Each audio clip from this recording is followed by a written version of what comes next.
This session obviously is Spotlight on Technology. Spotlight meaning it's fast and furious. We've got 7 presenters today. Just a quick overview of the Spotlight on Technology. This is the 3rd time we've done this at LAGCOE. All the exhibitors are able to apply for a presentation on one of their new technologies. Real quick, it has to be something that, to meet the criteria to be selected, to be new, innovative, proven, broad interest, and significant impact to our industry. So there's quite a few applications, and we try to get a good variety of good new technologies for people to come in and present. So we've got about 10 minutes for each speaker, and we'll go through this real quick, and we'll give you their booth name after we're done. So if you want to talk to them further about their technology, you certainly can. So we'll go ahead and get started. First one this morning is Mark Derwan. He's with 5U Oilfield Magnetics, and we'll get kicked off with him. Thank you, Mark. All right, good morning, everybody. Thank you very much. We're going to run through this very quickly. We have about 9 minutes and 45 seconds of video animation and PowerPoint slides, and I guess we're going to have some slides sometime after we finish. Today we're going to go, what is the open hole net? The open hole net is an integral system of specially designed magnets that can be incorporated into standard rig bell nipples of any kind to catch and hold metallic objects. The open hole net catches metallic objects that fall in a wellbore, period. This system also catches metal coming out of the wellbore, which is a big issue in our industry, and this open hole net is going to address that. This metal is being introduced into the circulating system by several different avenues. The open hole net is designed, this is a key point. The open hole net is designed to take the highly focused magnetic field out of the internal diameter of the bell nipple or out of our tool when operations that could be affected by a strong magnetic field are to be executed in a wellbore. Now, who benefits from installing the open hole net? And I think this is unique. Operators, we're going to catch dropped objects. That's going to save you money. That's intuitive. We're going to reduce iron concentration in mud and completion fluids, and that's a little bit softer, but we'll talk about that hopefully if you come by the booth. For rig contractors, we're going to remove metal and keep it out of their surface equipment and their pumps and keep it from going back down hole. Also, surface providers, MWD and LWD systems, metal in mud affects those systems both in the fluids and in the hardware. Now basically what we're going to do right here is we're going to show you a little bit of animation. What we're doing right now is we're opening what we call the stripper door, and this is where the magnet will catch the material that is dropped into or coming out of the wellbore. These doors open on both sides. You have full wellbore access when you have pipe in the hole, casing in the hole. If you have a well control situation, you still can get that junk out of the hole and get the well control situation solved. Basically, we've closed the doors now. These doors are normally red in my presentation. Now we're going to remove the magnetic field. When this door is open, that magnetic field swings out. That's what I mean by highly focused magnetic fields.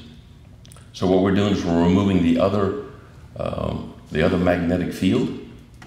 And when these magnetic doors are out, the magnetic field is removed from the internal diameter of the bell nipple. It does not affect tools because there's no more magnetic field there. There's a minute one, but not much. So the open hole net is fully functional right here. When you rig it up, we'll show you an installation video here in just a few moments. This is rigged up. There's no more lines to go to or anything like that. Most of these objects are normally red, but this is just our test set. And lately I've seen a lot of these objects on rig contractors' alerts saying that these have gone in the hole. Now what we're going to do today also is just show you quickly some video. This is a rigid pipe wrench, 18-inch, 8.5 pounds. This is one side of our system open, and we're catching it in air with a 5-inch drill pipe in the unit.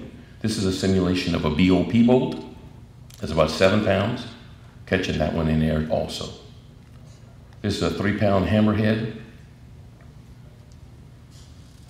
Catch it too. Okay.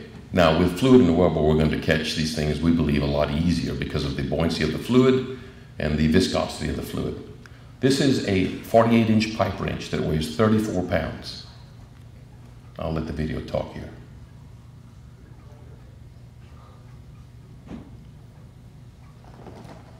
I apologize, you can't really see it right now, but we catch it, okay? Now, we don't, I'm not gonna say we, I can't, usually it's red, but I can't, it didn't come out. What we're doing right here is showing the multiple objects being dropped into the wellbore. This is a 2-inch washer, and I want you to watch that washer very closely because our magnetic field is not going to let it go. This is a bolt that's been dropped in the wellbore. That's that BOP bolt simulation again. Watch how the next object pushes this washer down.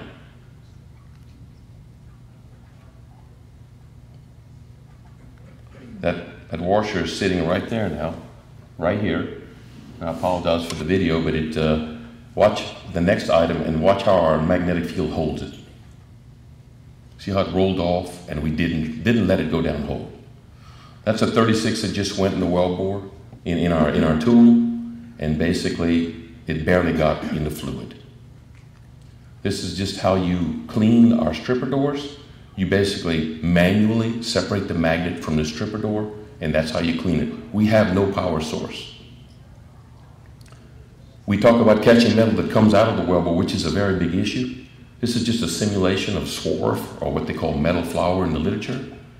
Basically, we show us we're catching this metal flour, metal swarf, and the main thing is to catch it when it comes out of the wellbore the first time, before it gets in the system and gets ground up, goes down hole through pumps, and gets in your MWD and LWD tools.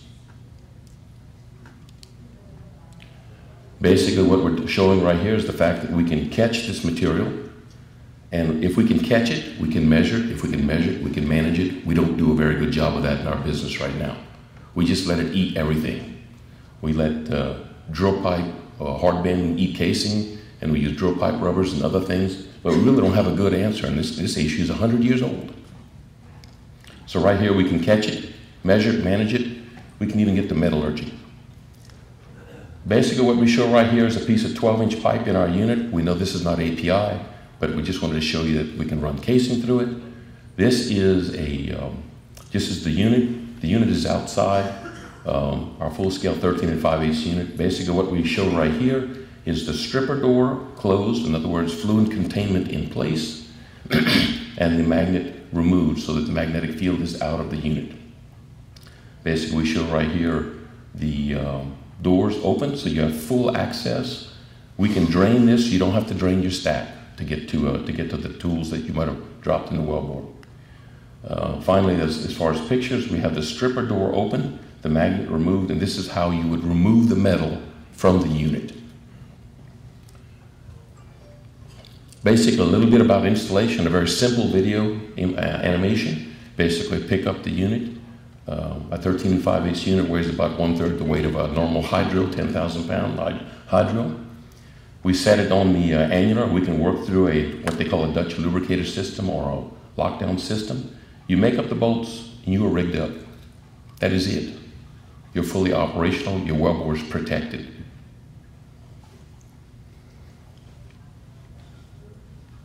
Basically, we're going to turn it around right here because this unit, we can either build the spout into it or we can build the spout up with a flange here so that you can direct your flow where you want it to go, like on a normal rig, of course. So we give you a top shot that just kind of shows some of the symmetry of the system, and shows our doors open, and this would be in a mode where you'd be looking to remove metal from the wellbore. Again, no power source, no operator needed. No environmental issues from the tool, only from the fluid within. The attributes enhance rig automation because we also do not need a rig-up crew. You send it offshore, it's gone. No Twix cards, okay? No extra helicopter rides. Again, we can build a standard discharge into this unit, or we can put a flange on it to adjust height as you need it. Okay, I've got about a minute right here, and basically I'm going to summarize how this tool works. The open hole net, basically right here, we're in operating mode. You can run pipe through it, casing through it. If you run your MWD tools, you move to this particular station right here. Basically, you open your magnets. When we open our magnets, all we do is redirect the magnetic field. Magnetic fields can be highly focused. And when we do that, what we do is we take the magnetic field that we use to catch objects coming in and out of the wellbore. We take it out of the internal diameter of the wellbore. So it's safe to pass your MWD tools. This has been worked with the major MWD and LWD service companies. Here, we basically are opening the doors. You're going to remove the metal. Whenever you want to remove metal from the stripper doors right here, you'll open them up. You have full wellbore access, and like I said, pipe in the hole, pipe out of the hole, casing, well control situation even. Finally, that fourth situation was just magnet doors separated from the stripper doors so you could remove the metal easily. One man can do that, separate those doors. It's very simple. I know when this comes up, I have about 30 seconds. We had to go very quickly. We appreciate your coming out. We would recommend that you come to the booth and we can answer your technical questions. Thank you, LAGCOE.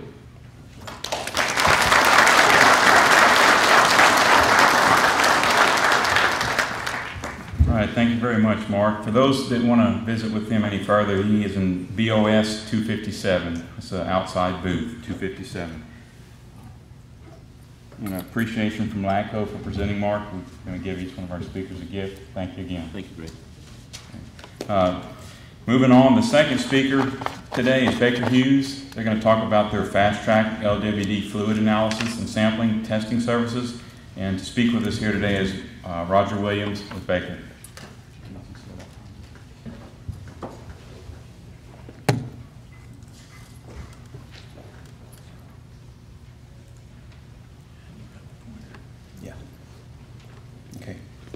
Good morning, ladies and gentlemen.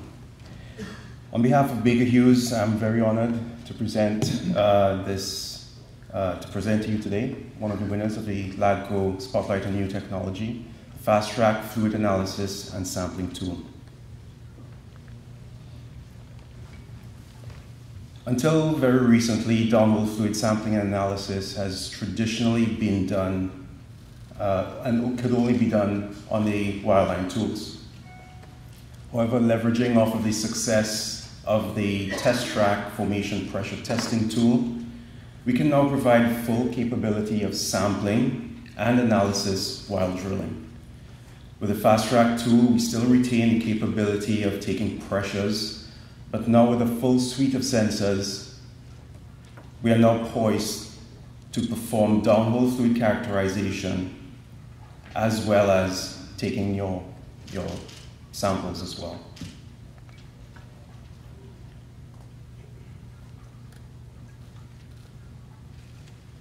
The main benefit of this system is that we're able to do this all within a relatively short time after being drilled, and this allows you to get a wellbore condition that is at the optimum point to actually take these measurements.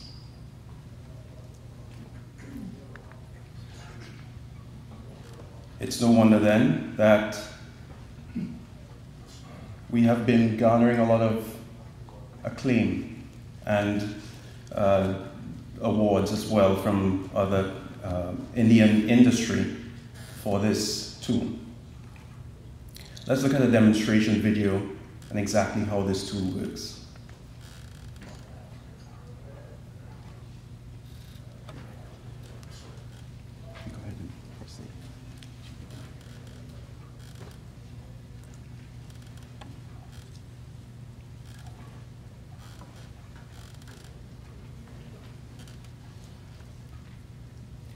After drilling to your target depth, where you have your packer assembly over your zone of interest, we can then deploy the pad. The Fast Track tool will then seal against the formation and proceed to circulate the formation fluids. The fluid is then analyzed by the suite of sensors, and this data is sent up to surface in real time, providing the information needed to determine purity of fluids before capturing samples.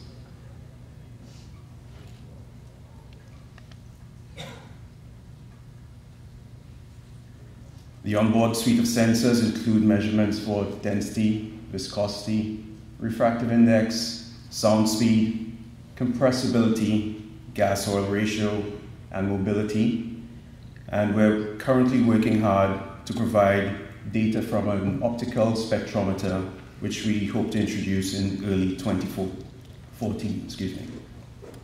For low permeability environments, we can swap the pad for a large area packer, and all of the samples are captured in DOT-approved sample chambers, which allows for easy shipping from your rig site, whether it be by land, sea, or air, without needing to swap chambers or having to change sample chambers to a DOT-approved chamber, which can potentially contaminate or interfere with your sample.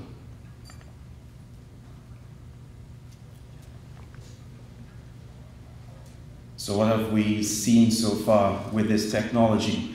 The Fast Track tool has been deployed on 13 jobs and used in 26 runs since April 2011. They've been deployed in North Sea, Asia Pac, and a little closer to home in Trinidad, as well as deepwater Gulf of Mexico.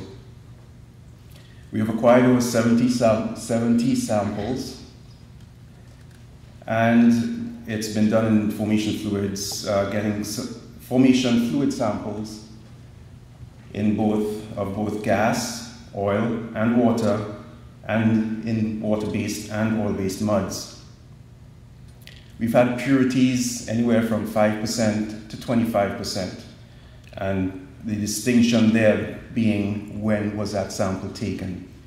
So on a sample that's been taken shortly after being drilled, we've actually seen the higher 5% of sample purity. Critical information, this critical information has such a direct impact on the design and development of your production facilities and on the completion and development costs associated with the well. For the Gulf of Mexico example, we saw that the time taken to reach that level of purity is actually quite reasonable, 1.5 hours for 2 sample stations. This is highlighting what we saw, where the sooner we can test and sample the reservoir fluid, less invasion effects that we can expect on those fluids. And also the cleaner that your sample will become in a shorter space of time. In this example here, we're showing 6 pressure tests and 3 samples. Can I reach that? Okay. So in this case, reservoir of a good permeability, decent permeability, and with these 6 samples, we're able to identify compartmentalization, tell the reservoir story. The samples and the fluid data all captured from this section here. The samples, the actual samples that we took up in this corner here.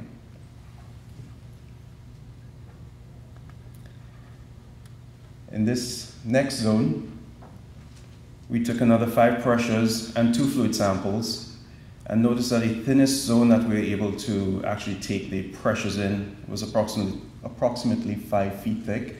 The samples we took in a section roughly 15 foot thick, so that we're able to precisely place the packer in the location as needed for sampling and pressure testing. While conducting all of these tests, the data is monitored in real time. This shows you what we're seeing in real time. We can observe many aspects of the fluid cleanup, as we can see from this graph here. And so from that information, we're able to determine when would be the optimum point to capture your samples. And we're also showing where the samples are captured in real time as well. So you have complete view of the process as it's happening in real time.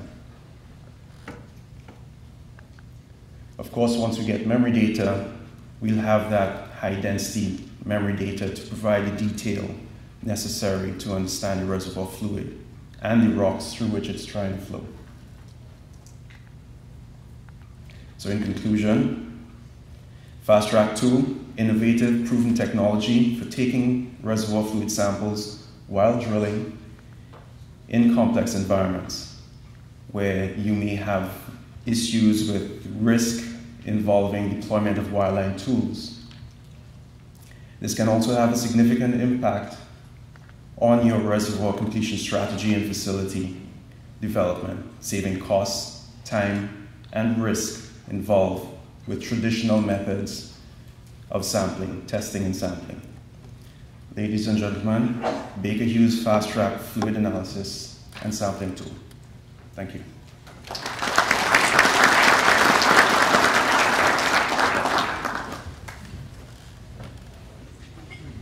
Thank you very much, Roger. Interesting. As a completion engineer, LWD is something we don't like because a lot of times they don't run wireline logs and we're going to the completion a lot faster, but if they get pressures, that's a wonderful thing the completion engineers usually never get, so I'll take that over rushing the completion. Our next speaker is Baker Hughes. This is Jonathan Croy. He'll be speaking about the SCXP Extreme Performance Frac Pack and Gravel Pack tool system.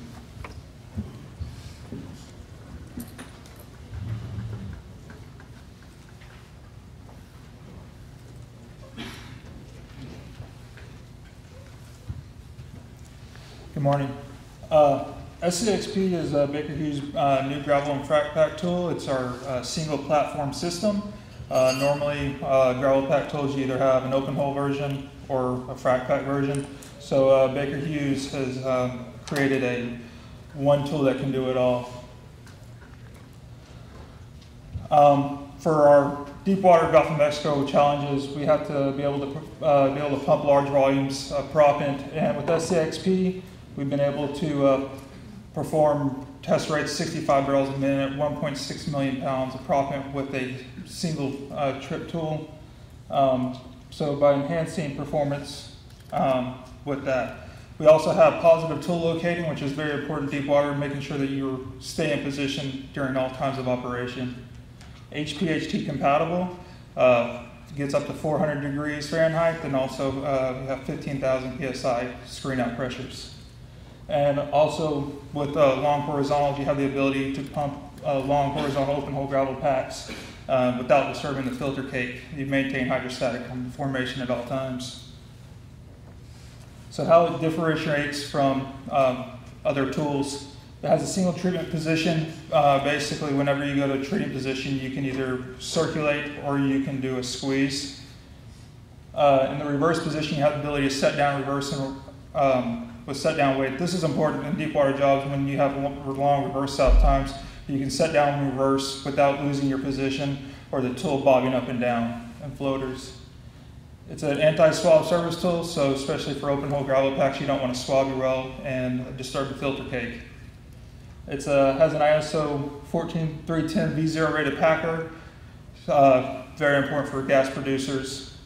And also maintains simple retrieval by straight pull to release. You don't have to, it's not a cut mandrel or anything like that.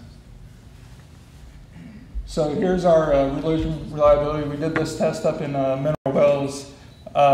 This is a high strength proppant, up to about 12 PPA, about a 6.5 average PPA. You can see the extension on the top picture. There's very minimal erosion on your extension, and that's a piece of the casing cut and very minimal erosion on the casing. This is important because when doing these jobs, you don't want to put holes in either your casing or your extension and possibly fail your crossover tool and get your tool stuck in hole. And also after the erosion test, we were able to take the casing and 100% burst on that, so very minimal erosion on your casing. The gravel pack tools themselves, service tools, all multi-acting tools were tested in debris to make sure they would function in any type of well condition. They all passed, worked very cleanly.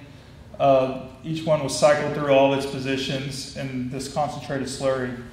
And when the designing of the tools, they were all designed to work in these optimized debris waves of environment. So the SCXP value, the single platform system, basically the way we see it is, you know, when you're drilling wells, it's either going to be a frac pack or a gravel pack, and things can change. And so this one tool can do open hole gravel packs, frac packs, case hole. Improves reservoir conductivity. You'll be able to frac at higher rates, proppant volumes, and pressures. You can get more conductivity to your reservoir. Provides ultra high flow rates. Those 65 barrels a minute, 1.6 million pounds of proppant. Reduces risk of tool erosion, as shown in the testing. Delivers operational reliability with the set down weight in all positions. Well isolation capabilities, so when you're in reverse position, when you set down that weight, you can completely isolate your well. And prevents formation swab and surges to your formation, especially during open hole. In our case history, we performed the first SCXP gravel pack job in the Gulf of Mexico run. Basically, it's proven that we can, the tool was able to function as designed.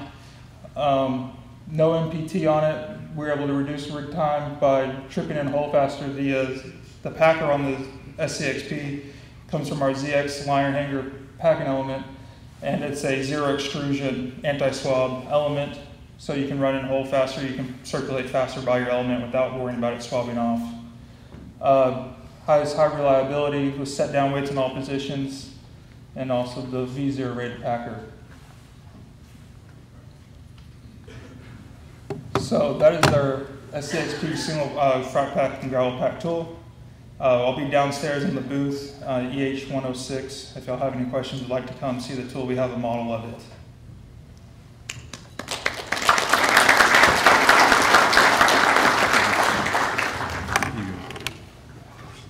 Thank you very much, Jonathan, for your presentation.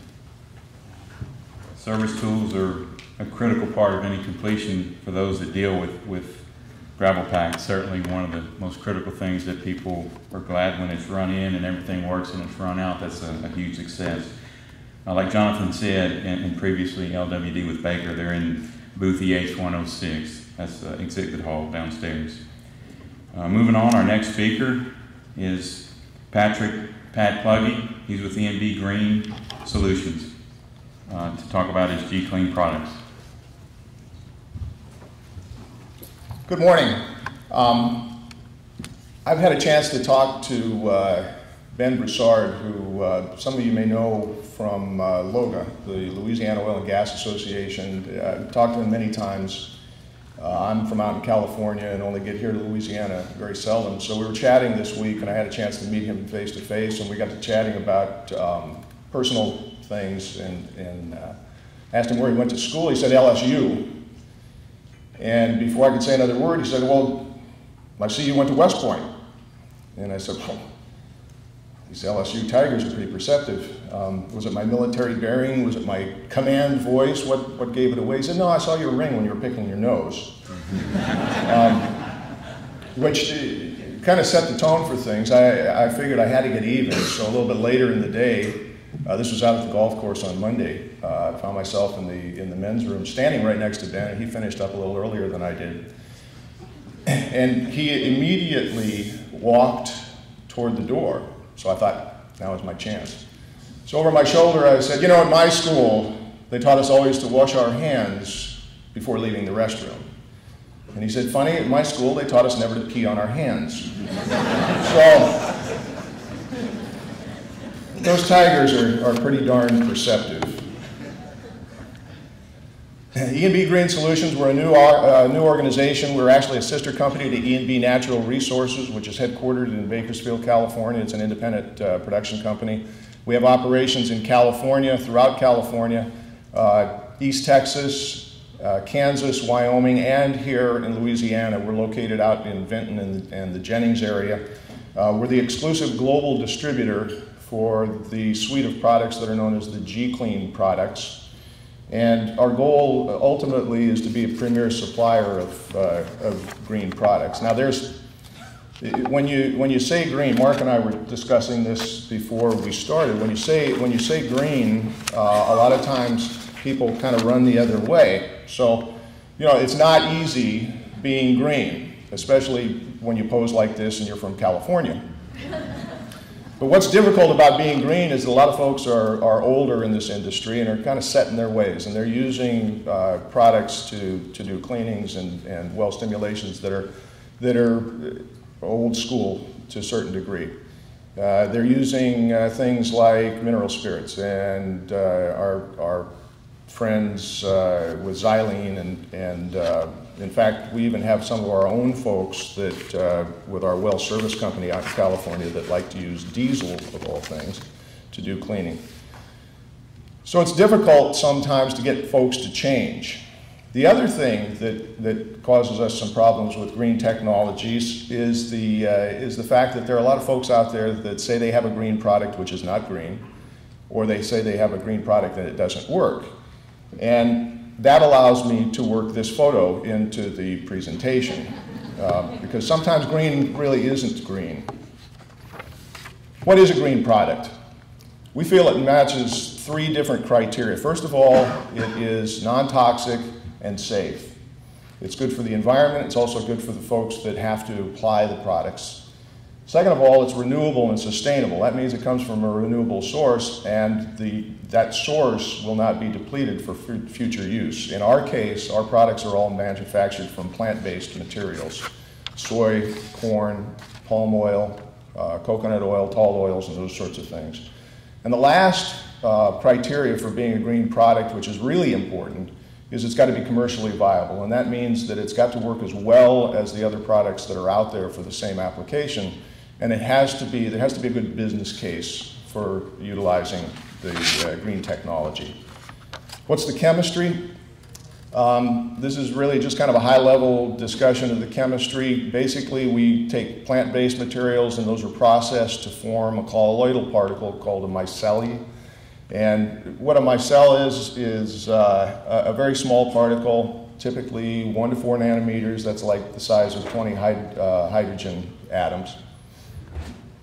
It's activated when mixed with water. Our material does not work unless you add water to the material, because you have to add water so that the micelle is formed with a hydrophilic head and a hydrophobic tail. And its small surface to volume ratio allows it to then penetrate the hydrocarbon mass and also reduce the size of the hydrocarbons. Basically, in cleaning environment and a remediation environment, it makes those hydrocarbons much more amenable to the resident bacteria that's inside the oil itself, so that the mass can be bioremediated. I wanted to share with you an example. We've been doing extensive work in California with a variety of our materials, and this particular case study revolves around a tank cleaning. And as you can see, the product is inherently safe, it's environmentally friendly. The NFP ratings are all zeros, and there are no special hazards with these particular products. This chemistry, by the way, has been around for a very long time. It just has not been applied in our industry. The process compared several cleaning methods on 4 tanks that we had. They were Baker-style tanks, and all of those tanks were in the same service. They were all shipping tanks, so they had crude, probably API, somewhere around 17 or 18 in that space. We had to clean these tanks up to move them back to the owner. And what we did was we had a crew with a pressure washer, a mobile pressure washer that had a 250-gallon water tank on it. We had a safety group that was out monitoring our confined space entry and also managing our emergency response. And what we did was we had diluted one of our product, this tank cleaning product, 250 gallons of water to 1 gallon of our particular product. We cleaned 2 different tanks using this dilution rate, and we cleaned a 3rd tank using the standard method that these folks would use, which would be essentially hot water. One guy with a wand inside the tank and another guy with a squeegee pushing the oil out. This is the tank, and unfortunately these photos are not great, but this is a tank before being cleaned. You can see that there's a fair amount of hydrocarbon fouling still in there even after we had evacuated the tanks. This is from another angle, from the back side of the tank. After cleaning with the storage tank cleaner, this is what it looked like on the inside of the tank. Gets it right down to the metal. And this is important, especially in California, where regulations require us to test a lot of our tanks for integrity. So we have to get the tank clean so that we can do the non-destructive type testing so that we're compliant with our regulations. This is another view of that tank, and you can see that we cleaned it so well that it revealed the corrosion that was going on in the bottom of this particular tank. So the results, first of all, worker safety was enhanced. Our contract safety folks opened the tank, they sniffed it. The LEL levels were probably somewhere around 21 or 22. After fogging in a little bit of this 250 to 1 solution, we dropped those LELs down to below 1 within about 3 minutes. This particular product, the way it works is that it encapsulates and it suppresses VOCs, so it makes the environment for the workers that much more safe. Second of all, the time to clean was reduced dramatically. Remember I said that we compared our cleaning with the storage tank cleaner against the traditional method that these folks would use. Their traditional method, it took them a little over 8 hours to clean the tank and get it to an acceptable cleanliness. With the storage tank cleaner, the first go around, it took them 3 hours. The second go around, once they had a little bit of experience with the product, it took them 2 hours to clean it down. So we reduced the cleaning time by about 75%. So there's cost savings that are available here. Again, this is the commercial viability and making the business case for using green technology. So we saved on labor, we saved on equipment, we saved on water, because we only ran 1 tank of water, the 250 gallons, to do the cleaning using the storage tank cleaner. We had, therefore, waste minimization going on. We saved fuel in terms of running the pressure washer and that sort of thing. And we reduced the cost for disposal. In California, our disposal folks will get rid of the wash waste out of a tank like this, and they will charge you by the barrel. So if you can reduce the amount of waste that you have, obviously you're going to reduce the amount of cost. Our products are expensive. We ship them in a highly concentrated form. So what we have to do, one, is we have to dilute them on site, because remember, we need to activate them with water. But second of all, we have to look at the entire project cost. If you compare us to a standard chemical or a standard soap, on a dollars per gallon basis, we lose every time. So we have to do the analysis, and that's part of the deliverable that we provide with the chemical itself, is coming out, surveying the project, being on site to provide application technology, and then following up afterwards to make sure that we did what we said we were going to do. So what are the conclusions? We feel that using that non-toxic and renewable product can result in an effective cleaning. We've seen this with some of our other products as well, only unfortunately we don't have enough time to talk about some of the other applications, but I would direct your attention down to the third bullet point there, the G-Clean Well Wake Up. That particular product, using the same type of chemical approach, can be used for well stimulations. If you have a well that's impacted with paraffins or asphaltenes, we can clean those wells up, and we have a lot of work and results in that regard as well. And then that last product, the G-Clean Surface Wash, that is a product that is listed by the EPA. It was used after the Deep Horizon spill to clean up some of the beaches in Florida after some of the oil had been hydraulically pushed up onto the beach itself. But last but not least, application of a green technology can in fact make good business sense. You've got to pick the right projects and you've got to do the right analysis, but it actually can help you in a business case. That's my information. Unfortunately, we don't have a booth here. We got here kind of late to the dance. We're a gold sponsor for LAGCOE, and we sponsored a hole out at the golf course. If some of you were out there, we were doing that, but unfortunately we do not have a booth. However, I'm going to stick around afterwards, and so if you have questions, I will be up front here. Thank you.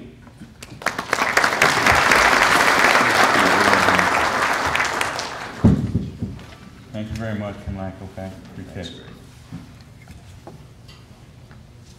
Okay, staying on schedule real good. Next speaker is with Hickman Sales and Service.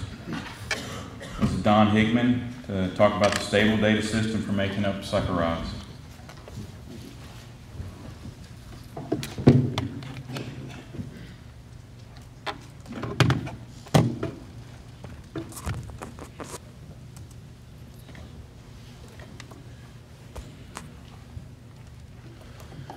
Good morning. As he said, my name is Don Hickman. I'm with Hickman Sales and Service, and we're very proud to be here to present the stable data system that's designed specifically to work with sucker rods and tubular goods and casing. A little bit about what we do. One second here. My notes are not appropriate here. But the stable data system provides an accurate, automated, and reliable way to monitor the connections made on the sucker rods as they are introduced into the downhole.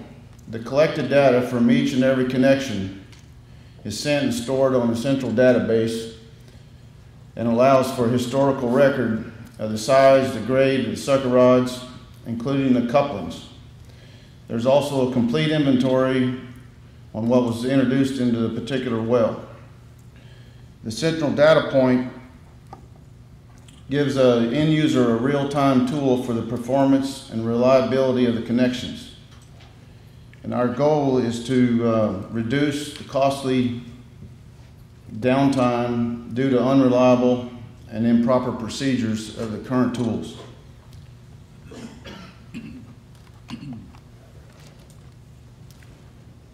If you'll bear with me 1 second. You want to get the maximum? Yeah.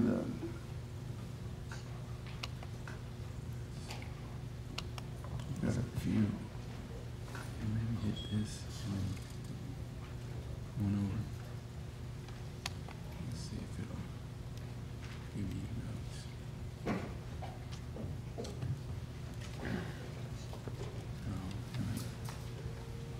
Let's see. This one, I think. Outline.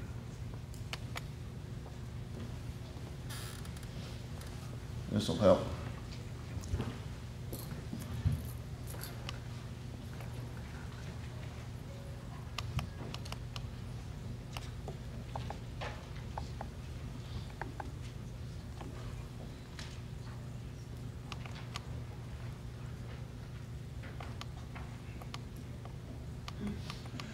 Apologize for that.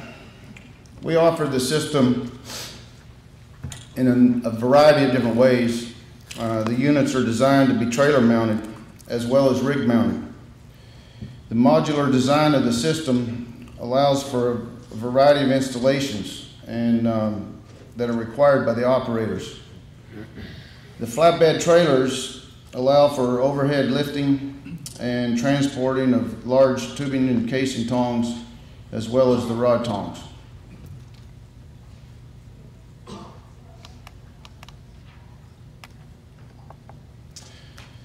The enclosed trailer design is well suited for transporting rod tongs and allows plenty of space to carry the equipment. The trailers are designed to provide an all-weather enclosure for the suitable storage and the serviceability of the electronic components.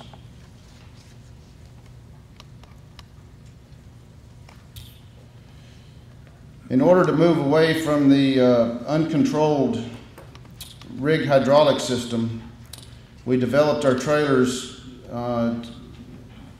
data system to bring the hydraulics from the rig over to the unit itself. All of the system configurations are designed to allow many of the components to be outside of the hazardous rated area. The data system monitors and controls the hydraulic power unit in order to give the control and consistency to the output of the power tongs.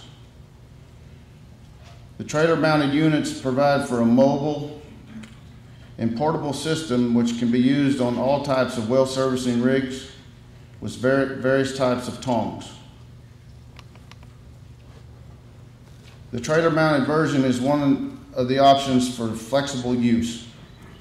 The data system is expandable for many functions to monitor, as well as BOP equipment, weight indicators, and other types of tongs.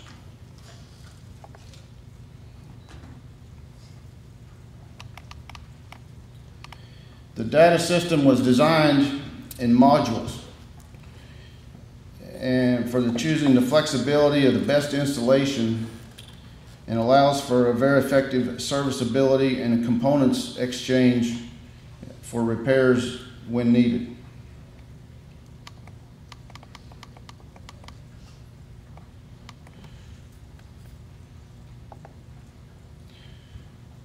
It's available in a certified, explosion-proof, sunlight-readable touchscreen, HMI with a PC, and the touchscreen allows for wireless control of the power tongs and added safety for the crew.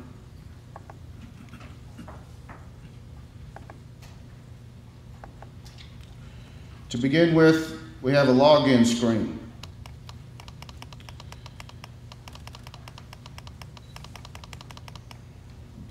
You can start the job, identify the well name, the rig information, the crew, and assign your job numbers.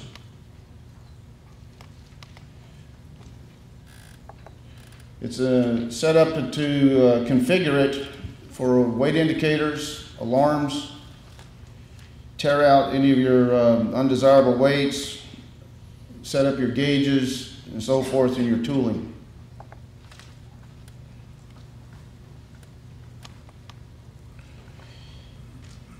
It's designed to work with all of the existing weight indicator systems that are used today, from the pad type to the deadline diaphragm style weight indicators.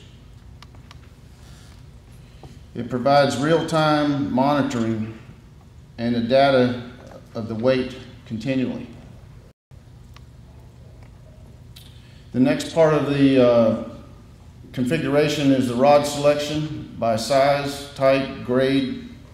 It's all in the database in the drop-down menu.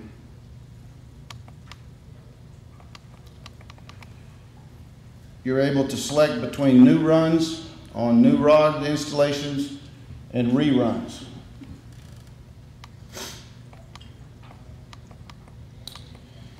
You're also able to select the type of rod tong.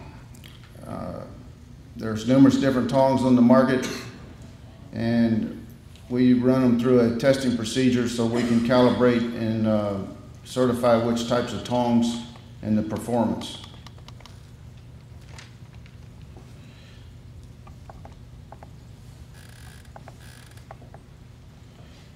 This is an example of the conversion that we've done on the very popular BJ type of rod tong. We have an encoder that's mounted on top of the power tong, and we have a backup tool load pin that's been mounted to the underneath of the power tong to the backup tool.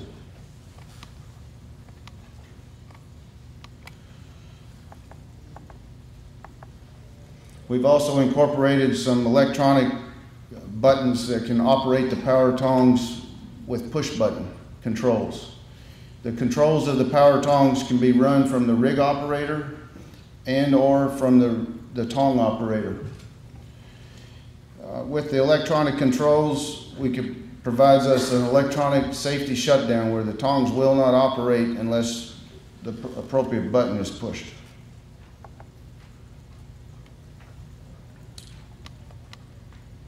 The system is also designed to run tubing and casing, and it gives you a drop-down menu for the tubing tongs and the different types of tubing you can run in the well. Now we switch it over to the operator control panel.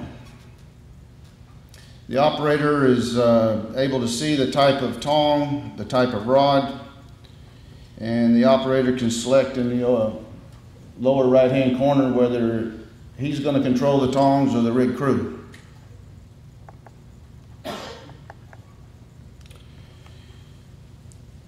This is the graph that shows the types of rods and the grades and a snapshot of each connection, and allows the connections to be approved before they're introduced into the wellbore. Same as for tubing.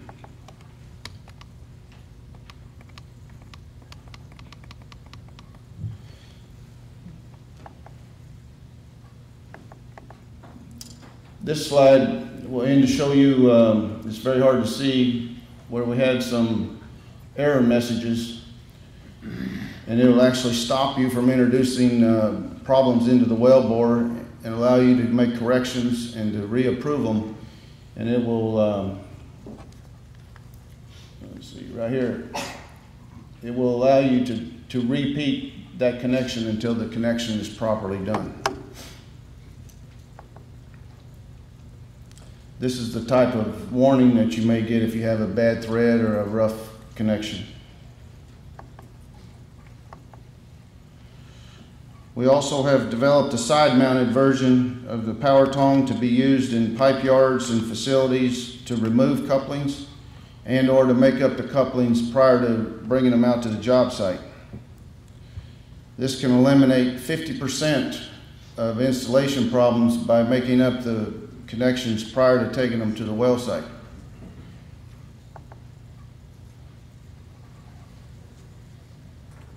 Let's see, your mouse is here.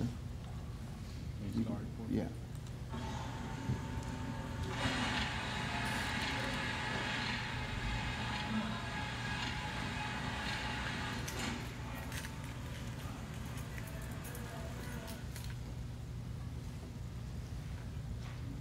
That gives us an example of the green light indication that the connection was made up properly.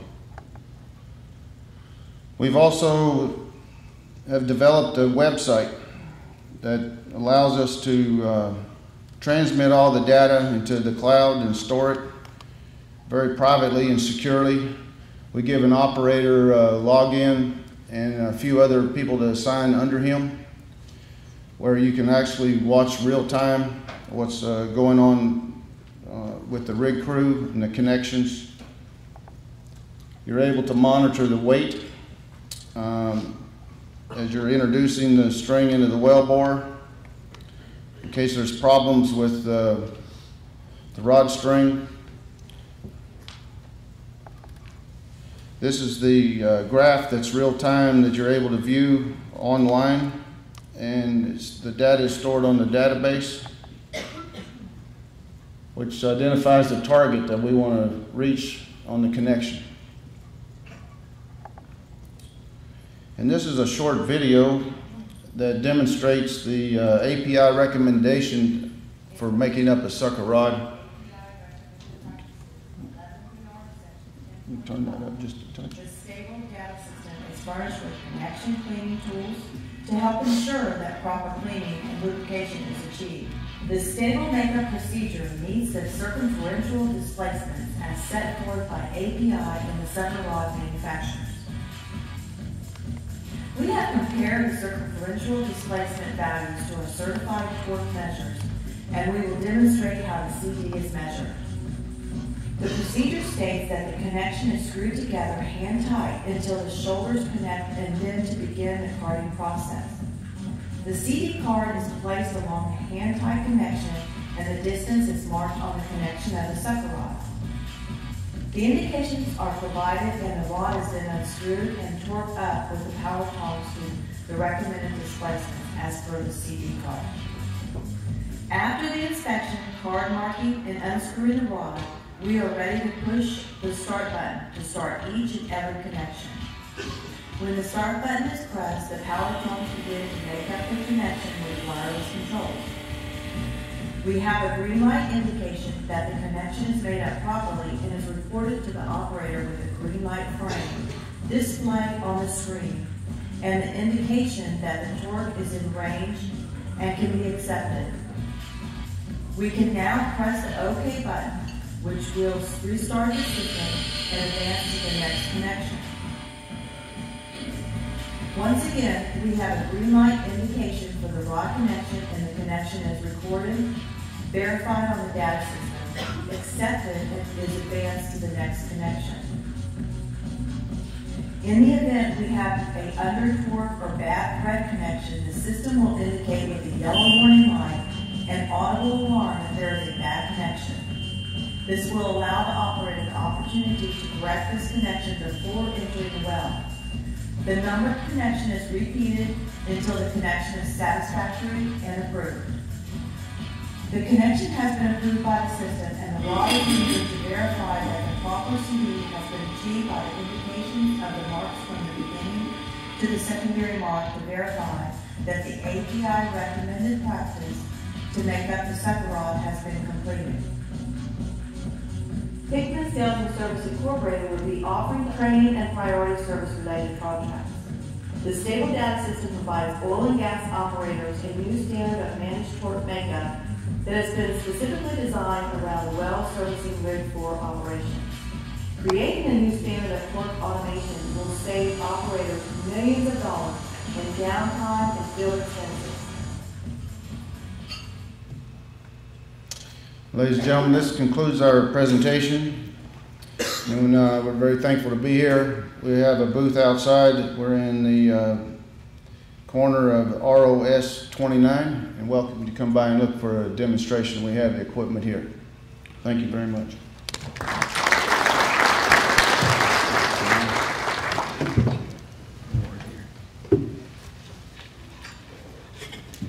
Michael, thanks you for presenting here, Don, and this is a token there. Appreciate it. Thank you. All right. Moving along, we've got two left. Second to last, we'll have Eric Edwards with New Park Mats and Integrated Services talk about their advanced composite mats.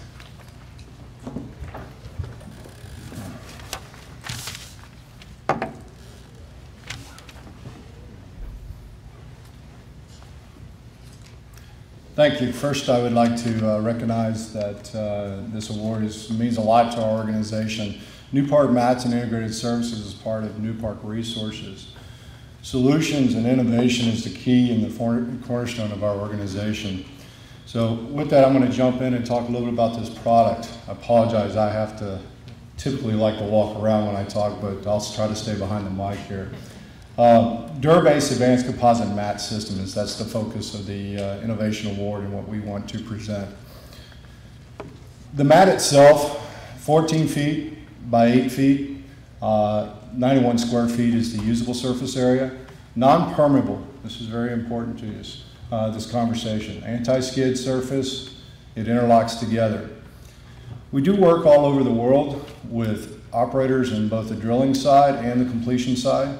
Our whole focus as an organization is to think of the safety of the individuals working in the environment, how quick and efficient they can be, and how do we impact that environment they work in. These things is kind of the cornerstone of what we push in the product line. If you look in the top right, you'll see a fork truck dropping mats and laying it on a liner. One of the things we've learned in the Northeast and the Marcellus Shale drilling atmosphere is that they're requiring liners on all the drill sites. The mats themselves, the first were used were wood mats. Those wood mats can interlock together. They tend to move, and they end up tearing that liner. So an operator comes in, builds his drill site, and he's trying to protect the environment as well as his risk and his exposure that he may have from a spill or a contamination. Highlight at the bottom right shows how they interlock together. Moving along, this is kind of to me, the coup de grace is who wants to work in that kind of drill site versus what you've seen out there, the mud, the contamination. It's not a good thing when your people are stuck in mud and can't get to the job. If you have a simple slip and fall issue, or like I said, the equipment's stuck. One of the big features is the mat itself weighs roughly 1,000 pounds. Comparing it to the other products on the market, we could put 46 mats on a truckload versus typical wood mats you could put about 16. When you start considering how many mats are needed to do a drill site, this cost savings is significant for the operator. Not to mention one of the big topics in our industry today is reducing truckloads on the highway. So if I can cut truckloads by 2/3, I've done my job to help the industry. Here's another focus of one of the completed drill sites where we've done actually from water line to water line. We've done some drill sites that are in some very complex areas of the Gulf Coast along the intercoastal areas, as well as some of the marshes in the Marcellus area to the north. We've also done some jobs overseas in Poland and the exploration that's going on over there. As you can see in the top photo, you can see a little plastic berm that's controlled any kind of contamination that may get on the job site. I also want to point out the mats are withstanding the heavy load of the equipment. This is a truly engineered product. It handles 600 pounds per square inch. It's not a piece of cut timber. It is 4 inches thick, so it could withstand pretty much anything you want to put on it. That black plastic, I want to bring that to your attention because this is where we want to stress that we're not just a mat company. We're looking to provide solutions for organizations, and we're extending our product offering to enhance their situations. We're providing berms to control the site. We're doing lighting features. We're drive-up access. These are just some of the few things that we're doing that are helping operators. Again, with the main theme of safety, environmental impact, and improving their efficiency. As I said earlier, the product is non-permeable. Things do not seep through it, meaning you can't contaminate from one job site to the next. This is a completed site in the Marcellus Shale area. We've done the whole site. They have all the drilling operation. You can bring truck over on top of the berms, nonstop. One of the biggest things that operators are dealing with is to clean up afterwards. Our goal is to set one pad site, have an operator move one rig to the next, and be prepared, not having any downtime. One of the back ends of the cleanup is how do you clean these mats? This product was just released within the last few months, is we have a mobile cleaning solution. Typical way was done with a pressure washer, where people would stand and pressure wash. As I said earlier, our competitive product is a wood mat. Wood doesn't really clean that easily with a pressure washer. So we built this design, and it's actually mobile. We'll drive it up on a job site, and we'll clean a full drill pad site, 400 mats, in less than a day. It's all self-contained. The recycles water. You'll see in the bottom, or in the far right-hand corner, there's a sump tank, so any byproduct waste will be stored there. With that, I just want to recognize that, again, the organization that we focus on solutions of safety, your efficiency as an operator, and providing an environmental impact for the organization. We're really appreciative of the award. It speaks a lot because in our world, we don't talk in the details of some of the prior presentations. It's more about helping operators be faster and more efficient. Thank you for the award. We're in booth 189. You could actually see videos of the operation of this piece of equipment, as well as a laydown of a full drill pad site. And if some of you have been outside already, you've even walked on our mats. We're at 189. It is right outside by the big crane. You can walk in right across the mats. Thank you.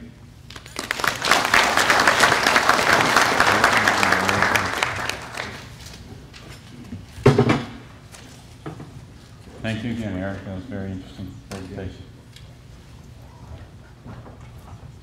Okay.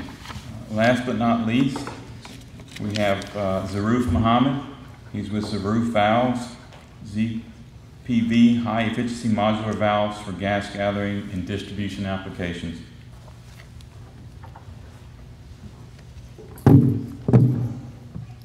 Thank you. All right.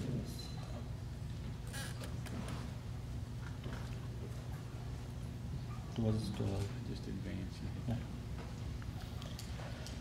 Okay, my name is Zaruf Mohammed. I'm the president and CEO of Zaruf Valves Inc. Since our company was incorporated in November 2010, we've been doing product development, prototype testing, and since July, we've actually got a couple of valves, production valves out there in the field. In August, we got the backing from NGP Energy Technology to further commercialize our valves. So we're actually making these valves. These are reciprocating compressor valves, and we believe it's a game changer as far as this technology is concerned. It's patent pending in about 30 countries, and basically what these valves provide, the value proposition of these valves is basically it reduces power consumption in the compressor by 5 to 20%. So you put the valves and it also reduces emissions by 5 to 20%. It increases your service intervals by a factor of 2. That is, it's got a much better reliability than existing valves. It's the simplest valve to service. It really takes about 5 to 10 minutes per valve to turn it around to factory fresh, factory-like new condition.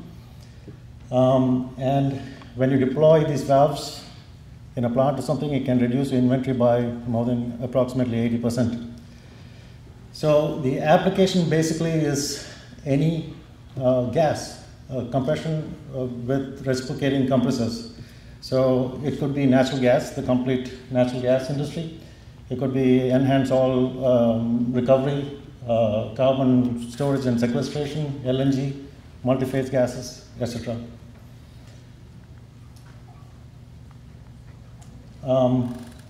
So the reciprocating compressor industry is pretty old. Reciprocating compressors have been out there for more than 100 years, 200 years perhaps. And some of the first valves were invented, like the plate valve was invented in 1895. But what you see with these valves, so this technology, is that there's really not been much innovation. An improvement in efficiency of about 1% in a valve is considered to be really big news. This slide actually shows the different type of valves out there. These valves are all check valves. It allows gas to go one way and prevents it from going the other way. The most popular valves, which is on this, what's this point? Oh, I can't point. Yeah. Poppet valves are used for low-speed applications. That's about 350 to 500 RPM or 1800 RPM. They've been advanced to higher speeds. You have plate valves and ring valves, which are used for high-speed applications. And when we talk about high-speed applications for reciprocating compressors, we're talking maximum 1800 RPM.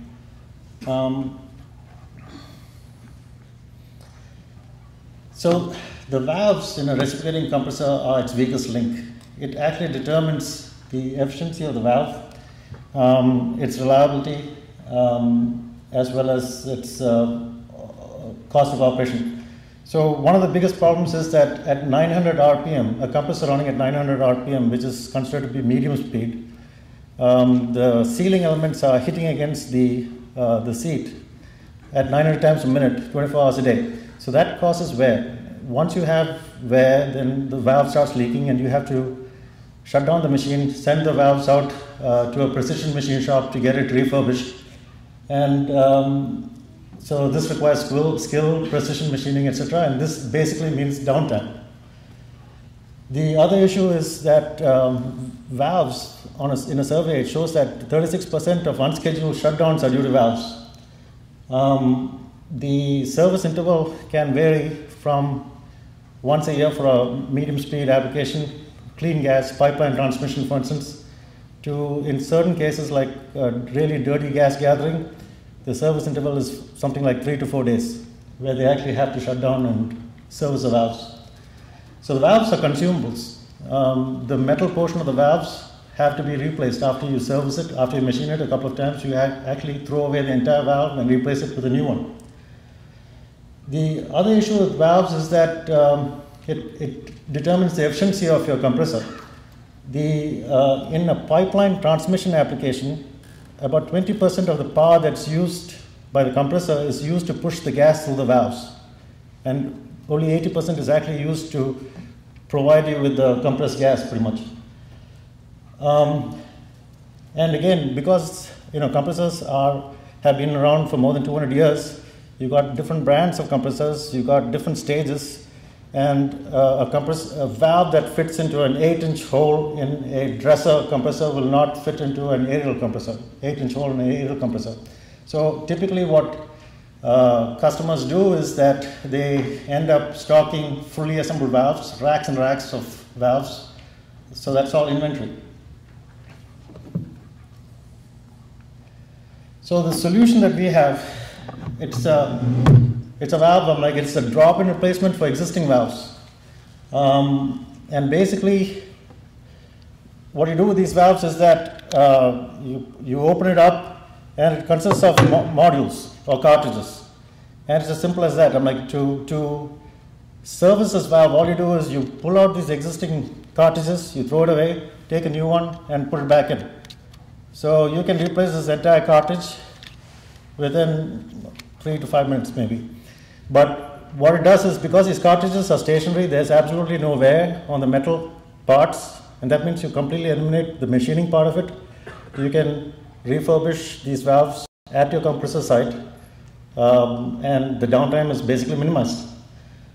You also, there are basically about 8 modules which cover the entire spectrum of reciprocating gas compressor applications, from 350 RPM to 3600 RPM, different gases, etc. So that means your inventory, what you stock, is basically 8 boxes of modules, the worst case. In many cases, you probably need just about 4 in a particular plant or operation. As far as reliability is concerned, these modules, again, I've got hardware and I'll be showing you. If you're interested, you can come by and take a look at it closely. But these are pretty much reed valves. So it's got a central body with metal plates, reeds on either side. And these reeds just basically move out of the way, allow the gas to flow through. And that's how it works. So reed valves are known to be good at high speed, and high speed is what kills valves. And so these valves have been used in applications above 16,000 RPM. So 3600 RPM is not such a big deal. It's also known to have a much wider range of performance than conventional valves. The other thing about this design is that the flow of the gas through these reeds, and I can show it to you when you look at the hardware, is straight through. That means there's no deviation. The deviation in the gas is what causes the losses, pressure losses, and loss in efficiency in a conventional valve. So in this valve, the flow is straight through. And so measured improvement or reduction in power in a pipeline transmission case, 1000 RPM, is 10%. It's also considered to be self-cleaning because it's straight through, and so it's very good for liquids as well as particles in the gas stream. And I think it also qualifies to be considered to be green because for the same work, you reduce 10% emissions. You save 10% in fuel, or you immediately save 10% in emissions also. So initial product. So it can be applied for, you can use the same modules, whether the valve is 1.5 inches in diameter or more than 14.5 inches in diameter. It's the same modules. It can be used from 350 RPM to excess. We've tested it to 3600 RPM. It can be used for up to 2250 PSI pressure differential across the valve. And for temperatures from -40 to 550 degrees Fahrenheit, which covers pretty much about 80% of the gas compression that we are looking at. It can also be used for sweet natural gas as well as extremely corrosive gases, including acid gas. So the applications for this gas is the natural gas industry, which includes from production, gathering, transmission, storage, distribution. Extremely good for shale gas because if you have particles, liquids, really good for that. Acid gas, CNG. Very good for high molecular weight gases too, when you compare it against existing technology. So if you have carbon dioxide, you can, instead of operating a compressor at a lower speed to improve its reliability, you can actually run it with higher speed compressors and get better efficiency as well as reliability too. very good, as I said before, it's good with liquids in the gas. So, and besides liquids in the gas, you can also do multi-phase compression, which has been a problem with positive displacement compressors. So you can do anhydrous ammonia, LNG, etc.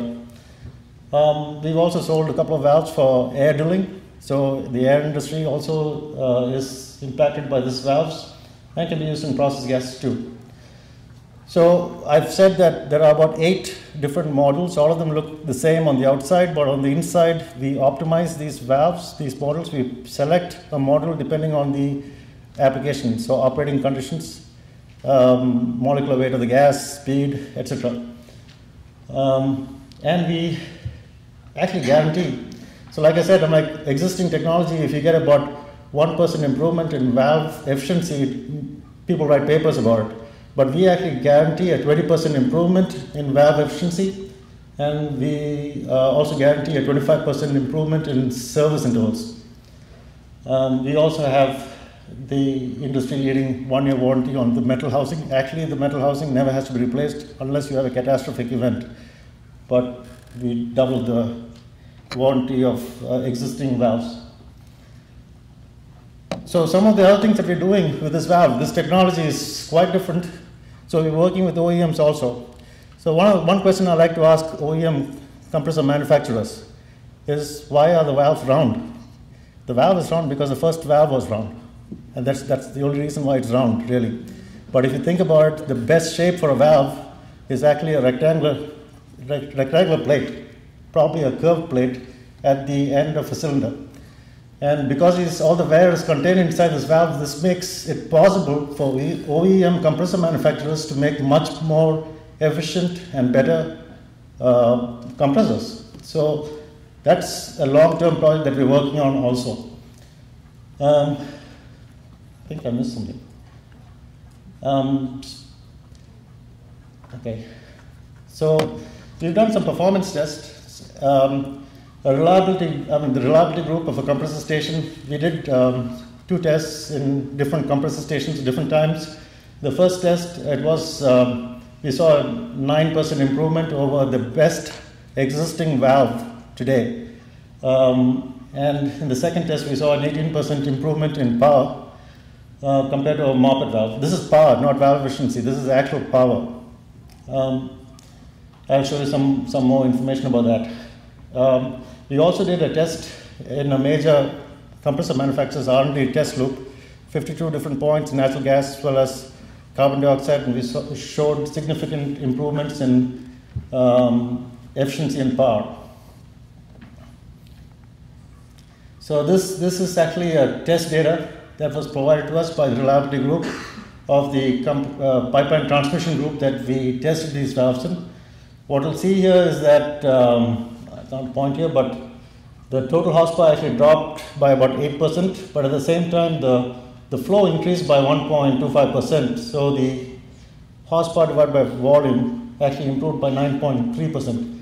But in order to get this 9.3% improvement in compressor power, the valve losses, or the valve efficiency had increased by 40%. So there's a 40% improvement in valve efficiency in this particular case. This was measured.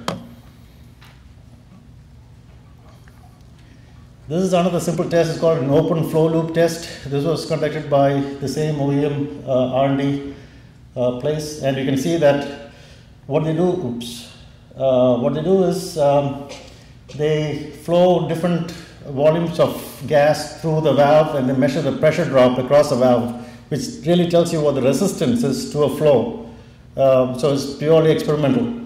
And what this graph basically tells you is that for about 650 SCFM of flow through our valve, this is the ZPV valve, it's got about 1/3 the flow resistance as an equivalent plate valve.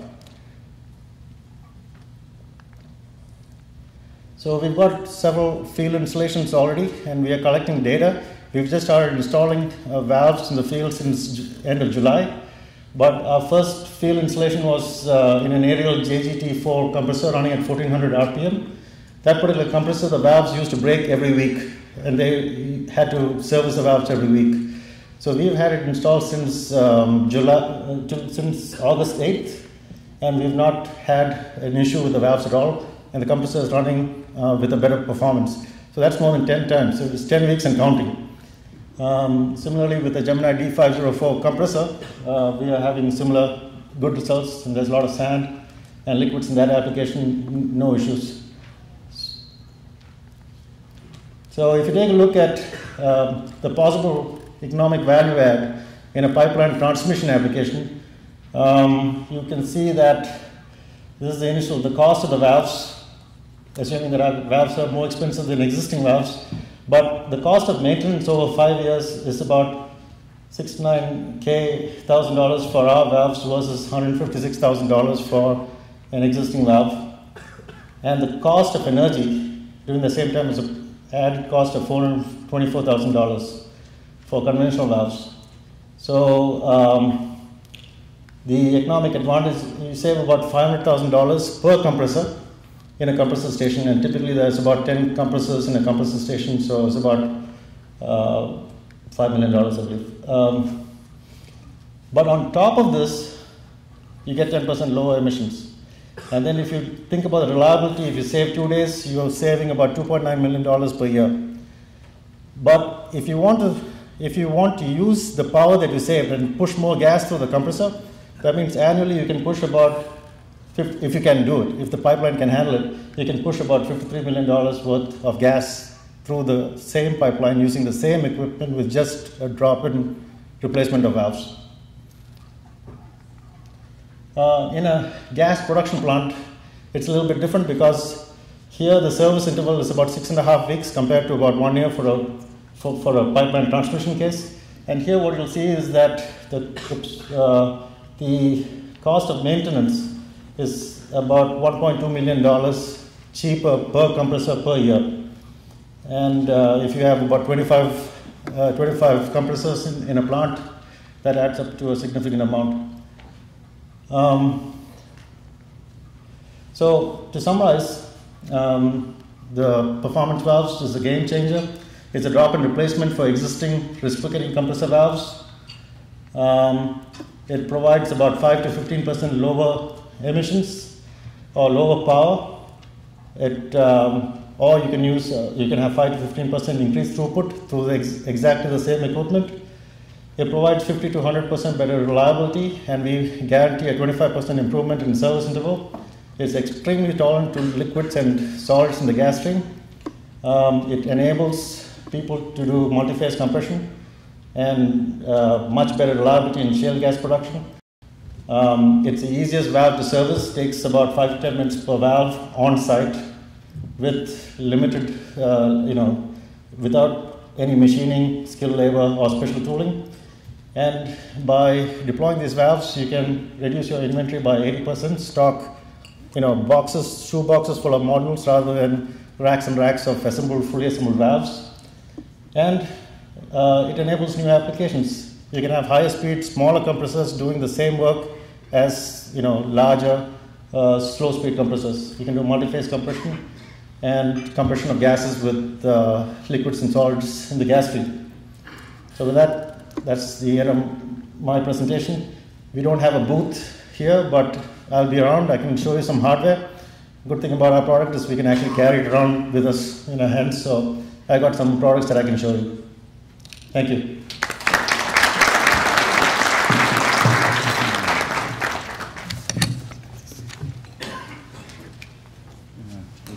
Appreciate the LAGCOE. Got the same gear for you as well. Thank you. Very good presentation.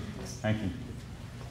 All right, I'm going to make a few closing remarks real quick. Appreciate y'all coming for the Spotlight on Technology. It's kind of interesting. The purpose of this is just to kind of get a snapshot of things. And if you go down to these particular topics, in my career as far as oil field is concerned, losing stuff in the hole, very, very relevant. LWD tools, technology, getting samples, what they can do today is quite amazing in terms of fast track. Everything is faster, quicker, better.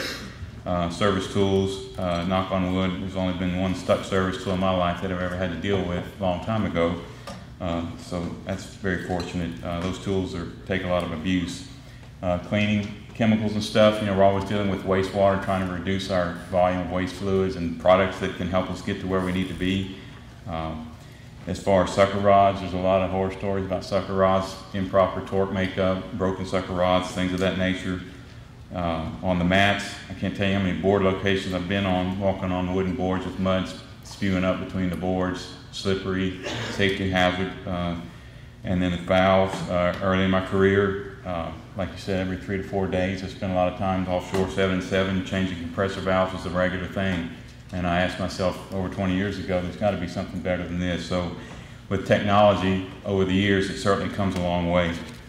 And I appreciate everybody for being here today. Likewise, for those that submitted applications for Spotlight on Technology and were selected as award winners, I want to congratulate you all again.